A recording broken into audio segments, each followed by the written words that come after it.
They laughed when they first saw it. A frail silhouette, paper-thin wings stretched over a stick of aluminum. The Soviet pilots called it a mosquito, a joke, a toy that would burn up before it ever reached the sky. But then it rose, higher than they'd ever flown, higher than their engines dared to breathe. Radar operators watched in silence as the blip climbed past the ceiling of their screens until it vanished, swallowed by the stratosphere. That day, the laughter stopped. The age of the U-2 had begun. A machine so light it defied the weight of the world, and so secret it would one day shatter the trust between nations. What began as triumph would end as tragedy, when the sky itself turned traitor. In the decade after the Second World War, the world split in two. To the west, the United States, confident, unchallenged, certain of its technological superiority. To the east, the Soviet Union, rebuilding, scarred but hungry for respect and revenge. Each side carried scars from the last war and paranoia from the next one. By 1949, the Soviets had detonated their first atomic bomb, years earlier than American intelligence predicted. Washington was stunned. The unthinkable had happened. The United States was no longer alone in its power to destroy the world. But no one in the West truly knew what the Soviets were building. How many bombs? How strong? Where? The Iron Curtain had become more than a political metaphor. It was a wall of silence that stretched from Berlin to Vladivostok. American bombers, limited to 40,000 feet, couldn't cross Soviet airspace without being detected and shot down. Satellites were still science fiction. For the first time since Hiroshima, America was blind. Inside the Kremlin, Soviet generals were confident.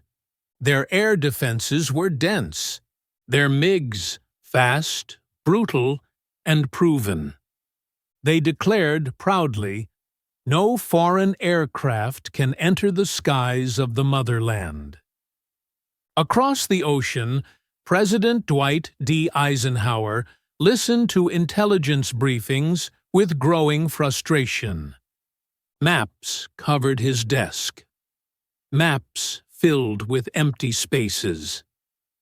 Each blank region was a question mark. And in the Cold War, ignorance was the most dangerous weapon of all.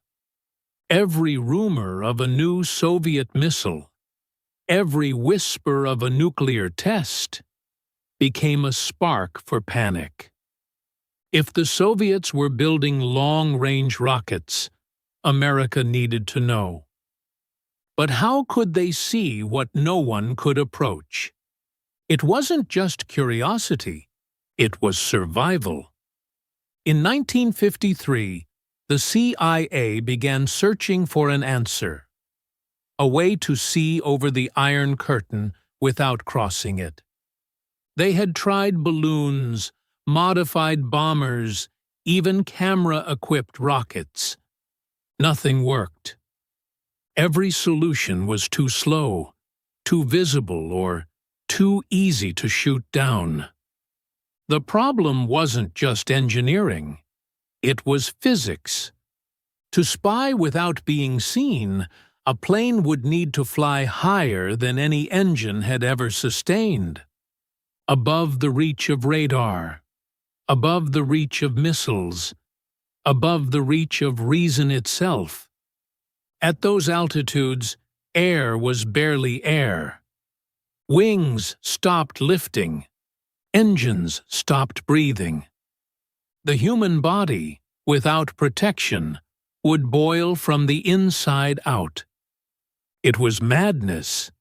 But madness is often where history hides its next step forward. The CIA turned to one man, Clarence Kelly Johnson, the restless genius behind Lockheed's Skunk Works, a place where rules went to die and legends were built from scrap. Johnson listened to their request and said the impossible words, "We'll build a plane that lives where air forgets to exist." They called it Project Aquatone. Its mission, to pierce the unknown, to look down upon the most secret empire in history, and come back alive. The Soviets had mocked American arrogance for years.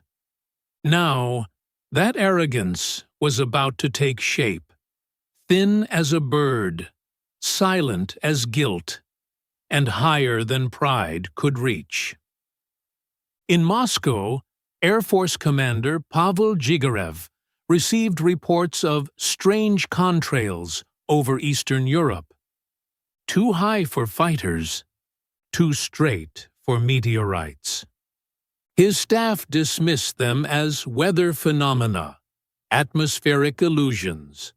But Gigerev had been a pilot long enough to recognize an insult when he saw one.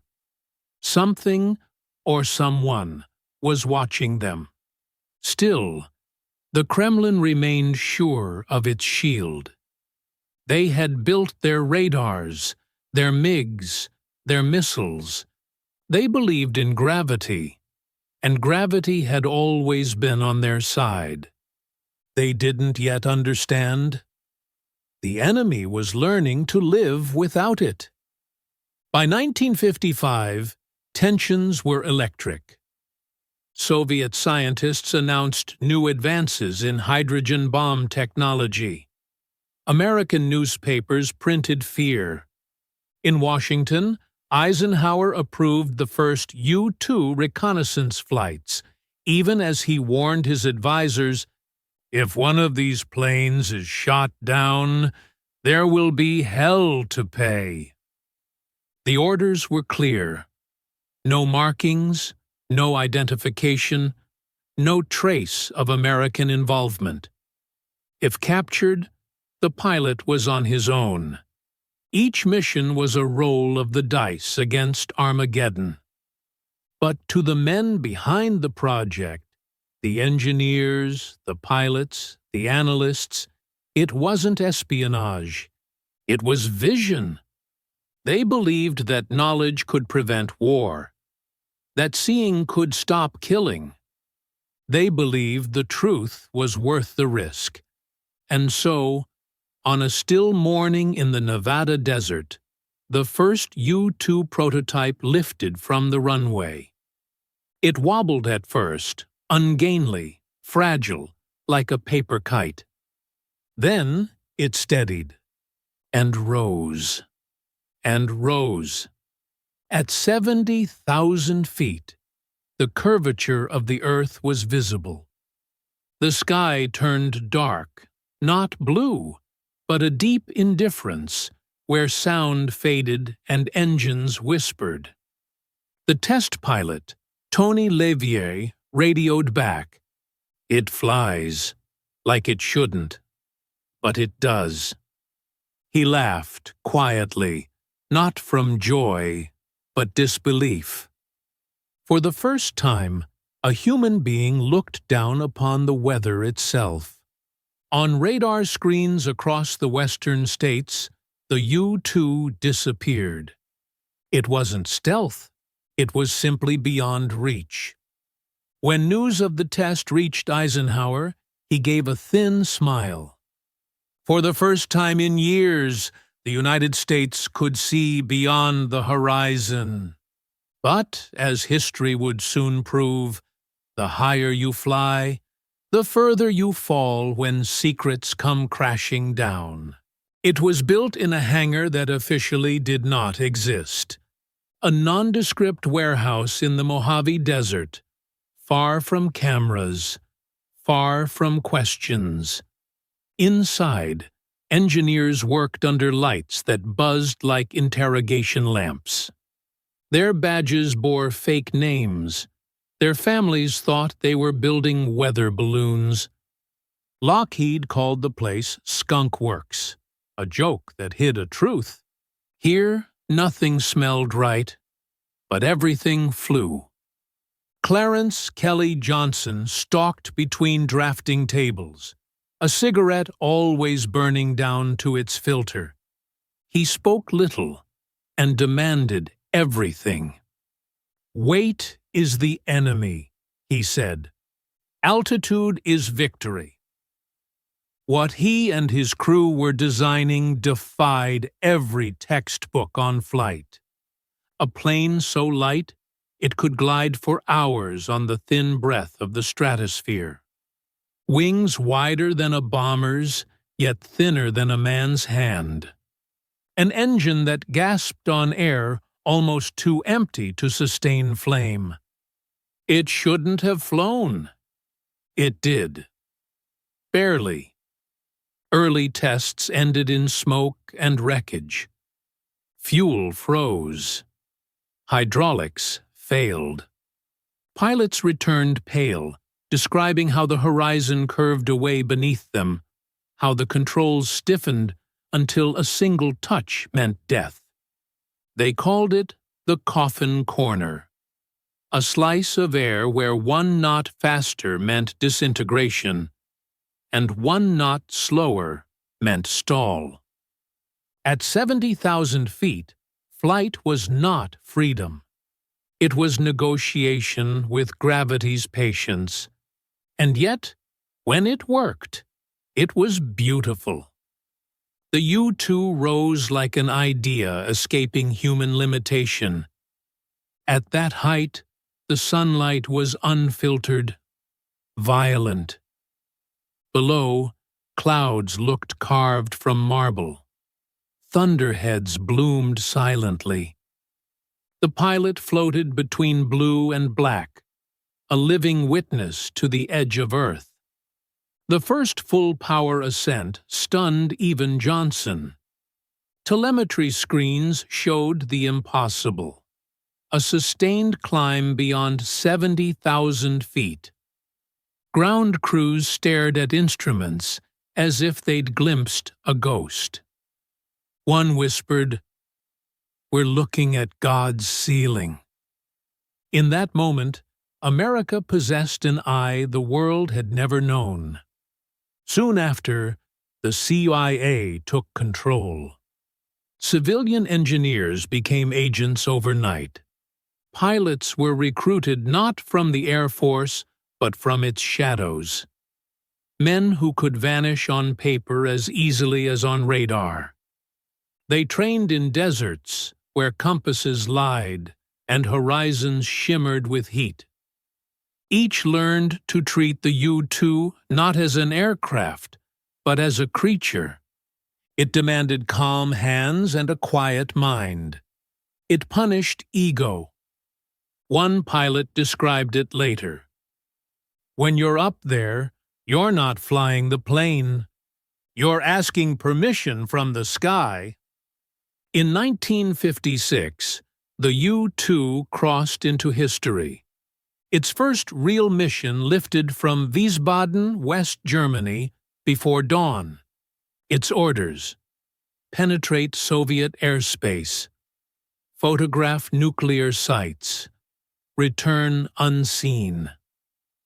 As the black shape climbed over the Iron Curtain, radar operators in Poland blinked at their screens. A faint signal, too high to track. They adjusted calibration. The blip remained. Across the Soviet Union, warning lights flickered. Fighters scrambled, roaring upward. Their engines screamed in protest, thinning air, suffocating turbines. At 50,000 feet, the MiGs stalled and fell. Above them, invisible, the U-2 glided on. Cameras the size of coffins clicked in slow rhythm, capturing miles of land in every frame. Missile fields, bomber hangars, secret test ranges. For the first time, Washington saw what Moscow had built and what it hadn't. The images told a quiet truth. The Soviet arsenal was smaller than feared. The bomber gap was a myth, but secrecy breeds paranoia faster than facts heal it. Instead of easing tension, the success of the U-2 fed another illusion: invincibility. Back in Moscow, air defense officers raged. They had watched the intruder rise beyond reach, mocking their pride. No plane could fly that high. No man could survive it. They called it the Ghost, a mechanical eye sent by American devils. General Krylov slammed his fist on the operations table. "If it exists," he said, "we will find its shadow." Soviet scientists were ordered to design missiles that could touch the untouchable. Factories in Sverdlovsk worked day and night. Each failure only deepened the obsession. Meanwhile, over Nevada, new U-2 prototypes pushed higher, thinner, faster. Kelly Johnson added inches to the wings, shaved grams from the fuselage. Every improvement made the aircraft less forgiving. Pilots joked that if God sneezed, they'd spin into eternity. Yet, they kept flying. Each mission stripped another secret from the Soviet heartland. Nuclear sites, submarine pens, missile tests, all exposed on reels of silver film. The U-2 became the most valuable intelligence tool in the world, and with every flight, its myth grew. The plane was not just a machine. It was a statement: we can see everything, but arrogance is a currency that devalues quickly. Within the CIA, success bred hunger. Each overflight brought calls for deeper penetration, longer routes, riskier altitudes. Eisenhower, cautious by nature, began to worry. He had authorized the program to prevent war, not provoke one. By 1959, even he wondered if the U-2 had flown too high. Not in altitude, but in purpose. Across the ocean, Khrushchev seethed. He needed proof of these phantom intrusions to rally his generals, to justify his own rising paranoia. Every contrail photographed over Siberia became an insult carved into the sky. One morning he told his advisors, "If they think they can live above us forever, they are mistaken. We will pull them down by their wings." The arms race had found a new altitude. Back in the desert, pilots watched the U-2 shimmer under sunlight, its metal skin rippling with heat. Some admired it, others feared it. They knew too well that the same sky that hid them could also betray them. In training, they practiced emergency ejections at 70,000 feet, a procedure no one had survived. Their suits inflated like silver coffins, faces pale behind glass visors. To climb into the U-2 was to accept invisibility in every sense, unseen, unacknowledged, and if necessary, disowned. Still, they volunteered. Every man believed he was flying not for glory, but for peace. To keep the world from stumbling blind into nuclear fire. The U-2 had become the purest symbol of the Cold War. A fragile machine carrying humanity's arrogance above the clouds. By 1960, Its shadow stretched from Cuba to the Urals. Each photograph fed strategy briefings, missile counts, and political speeches.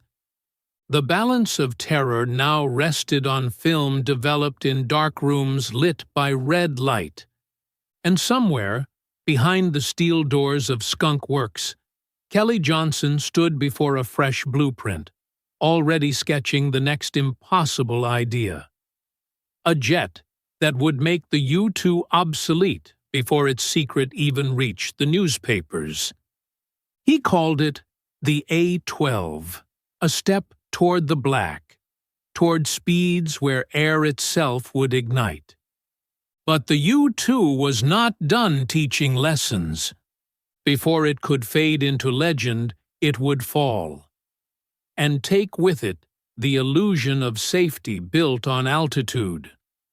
The higher America's machine flew, the clearer it became. Gravity was patient, and so were the men who waited below. By 1957, the U-2 was no longer just a plane. It was a ghost empire that ruled the skies. Unseen, untouchable, yet feared by everyone who looked up. The CIA's Directorate of Science and Technology turned the aircraft into the sharpest blade of American intelligence. Each mission carved deeper into Soviet airspace. Each photograph rewrote the balance of power.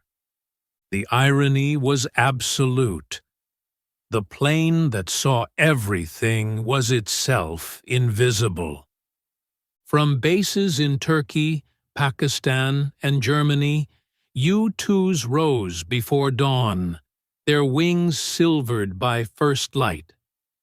Their takeoffs were rituals: silent crews, closed runways, no radio chatter. Only after the landing gear lifted and the plane disappeared into blue did the ground officers exhale. Every flight was a coin toss between knowledge and catastrophe. Inside the CIA, mission planners watched radar intercepts in real time. They mapped out Soviet defenses like surgeons cutting through nerves, carefully, deliberately. A wrong turn could mean an international incident. A right one. A photograph worth 1,000 lies. For years, the gamble paid off. Each new batch of U-2 film arrived at Langley like holy scripture. Analysts huddled in windowless rooms, scanning endless reels through magnifying lenses. The photographs revealed more than missile silos and airfields. They exposed an empire's fears. One image showed a construction site near Tyuratam. Strange towers, concrete pads, rail lines leading nowhere. The U.S. had found the Baikonur Cosmodrome, birthplace of the Soviet space program. Another flight captured the glint of silver domes in the Ural Mountains, the first Soviet ICBM silos. The pictures told Eisenhower exactly what he needed to know. Moscow's bark was louder than its bite. The so-called missile gap, the idea that the U.S. was falling behind, was a myth fed by panic and politics. But truth rarely ends fear. Sometimes it deepens it. The more America learned, the more it wanted. Each successful flight led to another request, another risk. Intelligence had become addiction. Meanwhile, in Moscow, paranoia bloomed like frost on glass. Soviet radar screens caught fleeting echoes, high, fast, and gone before they could lock on. Fighter pilots sat in cockpits, watching the empty sky, waiting for orders that never came. They hated the silence. It mocked them. At meetings of the Air Defense Command, tempers boiled. Generals accused engineers of incompetence. Engineers blamed the laws of physics. "We cannot shoot what we cannot reach," one of them said, voice shaking. The room went quiet. Soon after, the Kremlin gave its answer. New missiles. Surface-to-air, guided by radar, armed with shrapnel warheads large enough to shred a ghost. Factories in Sverdlovsk and Minsk worked around the clock. Every test failure was treated as sabotage. Every success as vengeance deferred. While Soviet scientists chased altitude, American pilots chased invisibility. Each new mission demanded higher precision and colder blood. They flew alone for 9 hours at a time, in a cockpit barely wider than a coffin. They carried cyanide needles sewn into their suits, last resorts for a mission that officially didn't exist. Above 70,000 feet, the cockpit was a world apart. The air outside could kill in seconds. The sun burned white, unfiltered by atmosphere. From that height, the earth looked peaceful, oceans like glass, cities like scars of light. But peace was an illusion. Below, an empire was arming itself for revenge. The pilots began to sense it. During briefings, they noticed new notations on maps, radar fields stretching farther north, missile sites where none had been before. Each mission felt tighter, riskier. The silence of the upper atmosphere now carried a different weight. In one report, a pilot wrote, "The sky feels crowded now, even when it's empty." Back in Washington, the CIA celebrated each mission like a miracle. But in the Pentagon, unease was growing. Eisenhower, tired of secrets, wanted an end to manned overflights. He argued for satellites, machines that broke no borders, violated no sovereignty. But the technology wasn't ready, and the generals weren't patient. "Just one more flight," they said. "Always one more." As 1959 turned into 1960, the Invisible War entered its most dangerous phase. The Soviets had tested a new missile, the S-75 Dvina. It could reach 50,000 feet, maybe more. Still not enough, but almost. The CIA knew it. They also knew Khrushchev was desperate to prove his strength before the upcoming Paris summit. A rare chance for diplomacy. He wanted to meet Eisenhower as an equal, not as a man mocked by an unseen eye. If a U-2 were to be caught, even once, it would shatter everything. And yet, the orders came down. One final flight. A long, high path across the Soviet heartland, from Pakistan to Norway, designed to photograph missile sites in the Urals and northern ports near Murmansk. The pilot chosen was Francis Gary Powers. A calm man, precise, methodical, respected by his peers. He knew the risks. He also knew that refusal was not an option. Before dawn on May 1, 1960, he suited up in a silver pressure suit and climbed into his aircraft. Article 360. On the tarmac at Peshawar Air Base, the air was already hot. Technicians checked oxygen levels, camera seals, fuel lines. The mission commander handed Powers a small silver coin containing a poisoned needle. "If captured," he said quietly, "make it quick." Powers nodded, pocketed the coin, and climbed the ladder. He had flown dozens of missions before, but this one felt heavier. The sky above him looked different. Not open, but waiting. As the U-2 roared into the air, its long wings cutting through thin clouds, radar operators across the Soviet Union began to stir. Screens lit up. The ghost had returned. In command centers from Baku to Sverdlovsk, officers shouted coordinates. Missile batteries came online. Engines coughed awake. Khrushchev, informed mid-morning, clenched his fists. "This time," he said, "we will bring them down." He didn't know it yet, but fate had already chosen its altitude. May 1st, 1960, Sverdlovsk, Soviet Union. The morning began like any other, clear, cold, indifferent. Farmers walked through dew-covered fields. Children waved small red flags for the May Day parade.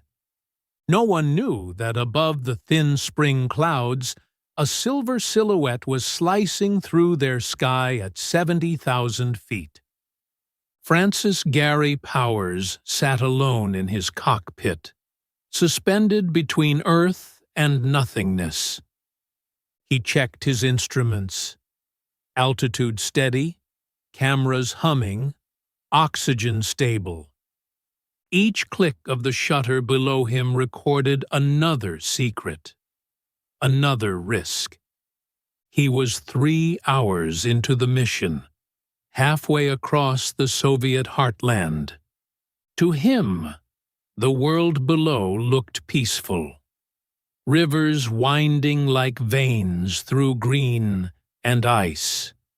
To the Soviets watching from the ground, it looked like an insult written in contrails. At Kirov Air Defense Command, a radar operator noticed a faint pulse moving east to west, impossibly high, impossibly slow. He rubbed his eyes, recalibrated, and called his superior. Minutes later, phones rang from command post to Kremlin. By 8:53 a.m., the order was clear. Destroy the intruder. 6 MiG-19 fighters scrambled from Sverdlovsk. Their engines howled as they clawed upward, struggling against thinning air. But at 60,000 feet, their wings shuddered, and their engines gasped. One pilot cursed into his mask. "He's higher than God." The radar blip continued, steady, almost serene. Far below, at a launch site outside Plesetsk, soldiers rolled a missile onto a concrete pad. The S-75 Divina, the newest weapon in the Soviet arsenal, gleamed beneath the pale sun.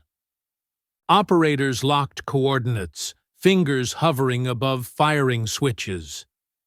The command came through static. Target locked.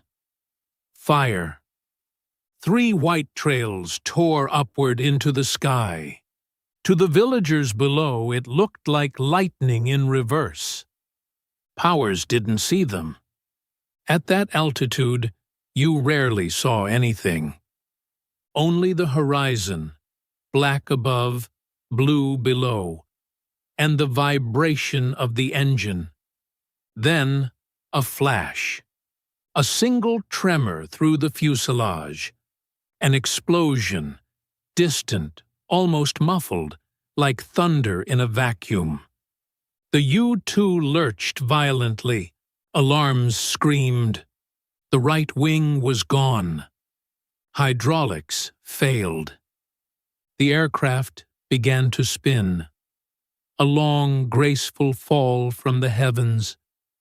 Powers fought for control, pulling against dead controls, lungs burning against the pressure suit. At 35,000 feet, he realized the plane was disintegrating. He reached for the ejection handle, hesitated. The cockpit canopy shattered. Wind roared in, tearing papers, cables, fragments of metal. He was thrown out. For a moment, he felt nothing, only silence. Then the world returned in a rush of gravity. The parachute opened with a crack. Below, the endless green of the Ural forests spread like an ocean. He drifted down slowly, like a fallen angel. On the ground, Soviet farmers looked up, pointing. The sky was raining debris, sheets of aluminum, burning fuel, pieces of a secret the world wasn't meant to see. When Powers landed in a field, 2 villagers ran toward him, shouting. He tried to hide the maps, the small silver coin in his pocket. Then soldiers arrived, rifles drawn, faces pale with shock and pride. They had captured the uncatchable. By noon, news reached Moscow. Khrushchev's advisors entered the room cautiously. The premier was silent for a long time. Then he smiled, a slow, victorious smile. "Alive?" he asked. "Yes, comrade." "The pilot lives." Khrushchev's laughter echoed through the Kremlin halls. "Then," he said, "let the Americans explain this one." In Washington, the CIA waited anxiously for Powers' return signal, a prearranged code that never came. Hours passed. Radar contact lost. Then, Soviet radio chatter intercepted. Debris near Sverdlovsk. Something downed. Langley went silent. For 24 hours, the U.S. government pretended nothing had happened. They drafted a cover story. A NASA weather aircraft, lost during atmospheric research, missing near Turkey. Press releases were printed. Spokesmen rehearsed lines about wind drift and oxygen failure. But in Moscow, Khrushchev had been waiting. On May 5th, he stood before the Supreme Soviet and spoke calmly. "We have shot down an American spy plane," he said, "violating our airspace." He paused, savoring the moment. "The pilot is alive and well." The chamber erupted in applause. Across the world, the illusion collapsed. Eisenhower's advisors froze. The CIA director turned pale. The lie had been exposed before it was even spoken. Khrushchev paraded the wreckage in Moscow. Twisted metal, camera reels, oxygen masks, the remains of a pilot's suit. On television, the world saw it all. The ghost had been dragged into daylight. Then came the photographs. Powers. Alive, thin, expressionless.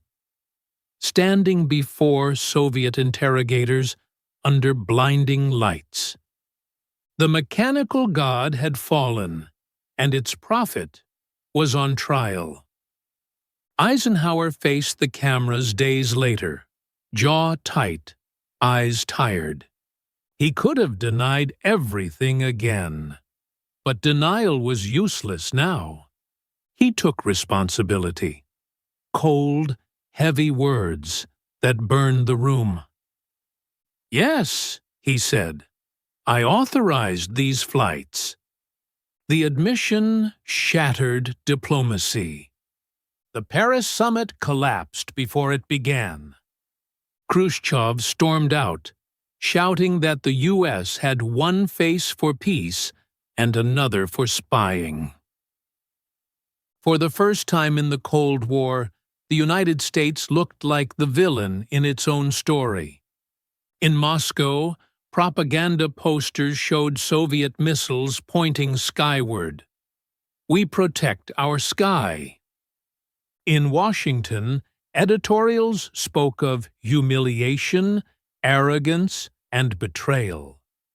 Congress demanded answers. Generals demanded new technologies. Eisenhower said quietly to an aide, "It was my decision, and my fault. But I'd do it again, because peace built on blindness is not peace." Still, the damage was done. The secret war had become public. The world had learned that the heavens were not neutral ground. As for Powers, he endured months of interrogation. Polite at first, then relentless. They wanted confessions, codes, names. He gave them only what they already knew. At trial, he stood behind glass, pale under harsh light, and listened as prosecutors called him the spy who fell from heaven. He was sentenced to 10 years, but 2 years later, on a gray morning in 1962, he walked across a Berlin bridge and traded places with another prisoner, a Soviet spy named Rudolf Abel. Cameras clicked. No one smiled. When Powers returned home, there were no parades, no medals, only suspicion. Some called him coward, others traitor. Few called him survivor.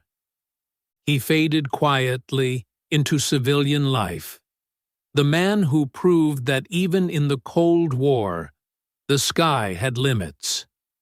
In the hangars of Lockheed, the engineers who built the U-2 stood in silence as they watched newsreels of the wreckage. Kelly Johnson said nothing. He simply lit another cigarette, exhaled, and began sketching. His next machine would fly faster, higher, untouchable again. He called it Archangel 12, the A-12. The world would later know it as the SR-71 Blackbird. But even he knew no altitude could erase the lesson of that day. At 70,000 feet, Francis Gary Powers had learned what every empire eventually learns: that pride burns bright, but gravity never forgets. In the years that followed, the wreckage of the U-2 rusted in a Moscow museum behind glass and red velvet rope. School children stared at the twisted metal like relics of a fallen god. The captions called it the plane that violated the sky. But history, like altitude, distorts perspective. For all the anger it sparked, the U-2 had done what few machines ever had. It changed how nations saw. The flights did not stop. They simply grew higher, faster, further from human hands. The A-12 was born in secret hangars, its skin blackened by heat, its existence erased from paper. From it came the SR-71 Blackbird, a shape so fast it outran its own shadow, carrying cameras that could read license plates from the edge of space. Soon satellites replaced even those. Eyes that never blinked, watching continents turn. What began with a fragile glider over the Urals became the architecture of modern surveillance, the quiet empire above every empire. Yet, for the men who lived it, glory never arrived. Francis Gary Powers died years later, not in the sky, but in a helicopter crash near Los Angeles. A civilian pilot, forgotten by the country that once feared to lose him. Kelly Johnson retired to his ranch, still haunted by the ghost of the plane that fell too soon. When asked if he regretted building the U-2, he paused for a long time before saying, "No, we gave sight to the blind, but sometimes seeing costs too much." Eisenhower, the general who became peacemaker, left office months after the scandal. His farewell speech warned not only of the military-industrial complex, but of the temptations of power that hides behind secrecy. Few listened. The world was already looking upward. In the Soviet Union, the victory of 1960 faded into routine. New threats replaced old ones. New shadows filled the radar screens. The men who had fired the missile were promoted, then forgotten. Even Khrushchev, who had boasted of pulling an eagle from the sky, would later be cast down by his own party. But the sky remembers. It holds the contrails of every ambition, the echoes of every fall.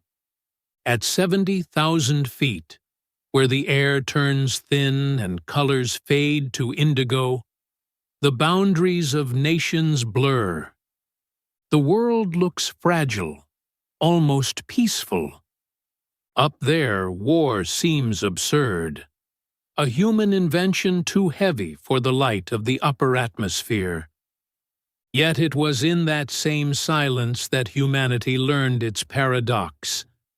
That knowledge can both protect and endanger, that the pursuit of safety can ignite fear, and that every secret eventually returns to Earth.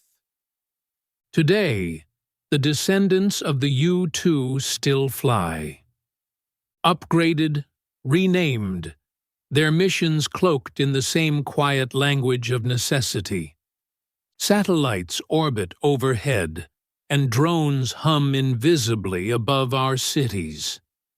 We live under the same gaze once reserved for empires, but the U-2 remains the first and purest symbol of that transformation. The moment mankind reached too high, and learned that the sky was watching back.